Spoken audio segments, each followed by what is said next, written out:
Bonjour à tous, konnichiwa minna, c'est Kazu. Alors on se retrouve aujourd'hui pour une vidéo un peu plus tranquille où on va peser le pour et le contre de deux choses qui servent à garder vos souvenirs de voyage, enfin de quelque chose qui sert à garder vos souvenirs de voyage, c'est-à-dire le journal de bord. Donc le journal de bord, en gros, c'est le récit quotidien de ce que vous avez fait dans la journée, avec vos impressions, vos sentiments, enfin bref.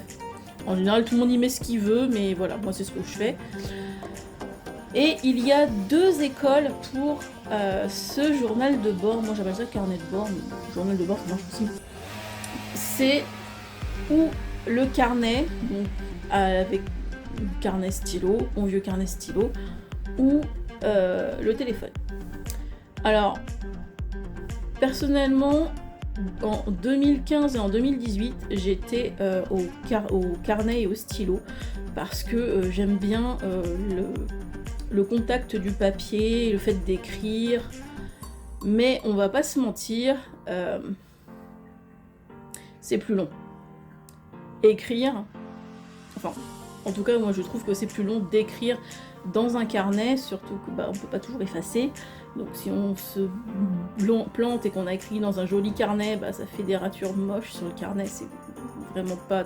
Enfin, ça fait authentique, mais c'est pas beau. Et depuis 2024, je fais mes journaux de bord sur mon téléphone. Alors certes, il n'y a plus le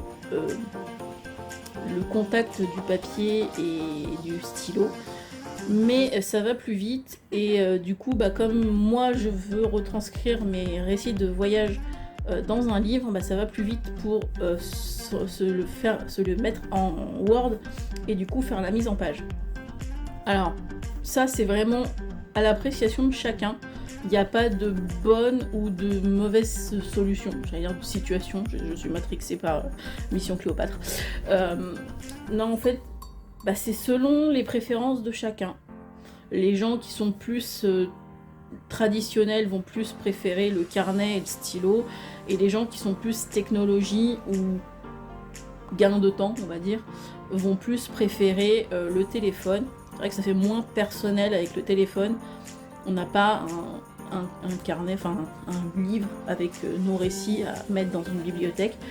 Mais moi je trouve que c'est pas plus mal. Et puis, de mon point de vue, il faut un peu vivre avec son époque. Donc je trouve que le faire sur téléphone, si on se trompe, si on écrit mal un truc, on peut juste modifier.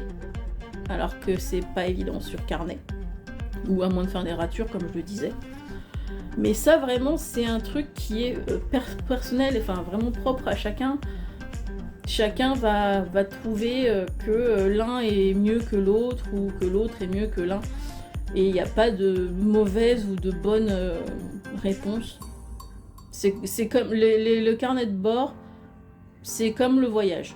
C'est-à-dire que c'est propre à chacun et chacun y trouve son compte, quelle que soit la façon dont c'est fait. Donc, pour moi, à l'heure actuelle, c'est plus le téléphone, mais quelque part, le contact du papier et du stylo me manque un peu. Donc, peut-être que je reviendrai au carnet, au stylo, allez savoir. Voilà, écoutez, c'est une vidéo très rapide, parce que je pense que c'était un petit sujet sympa à aborder. Dites-moi ce que vous en pensez en commentaire, ça m'intéresse de savoir si vous êtes plus team carnet stylo ou plus team téléphone.